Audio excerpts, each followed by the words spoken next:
மகாத்மா காந்தி தேசிய ஊரக வேலை உறுதி அளிப்பு திட்டத்தை மீண்டும் அமல்படுத்த வலியுறுத்தி நாகையில் தமிழ் மாநில தொழிலாளர் சங்கத்தினர் கண்டன ஆர்ப்பாட்டத்தில் ஈடுபட்டனர்.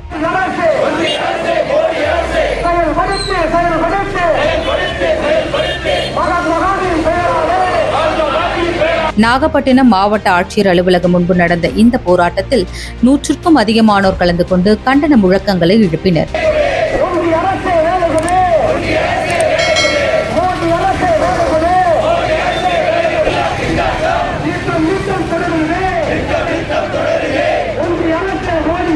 ஆண்டிற்கு 200 நாட்கள் வேலை வழங்குவதை உறுதிப்படுத்த வேண்டும். தின ஊதியமாக ரூபாய் 700 வழங்க வேண்டும். 100 நாள் வேலை திட்டத்தை பேரூராட்சி நகராட்சிக்கு விரிவுபடுத்த வேண்டும். வேலையின் போது உயிரிழப்பு ஏற்பட்டால் அவர்களது குடும்பத்திற்கு 10 லட்சம் இழப்பீடு வழங்க வேண்டும் என்பது போன்ற ஏராளமான கோரிக்கைகளை முன்வைத்தனர்.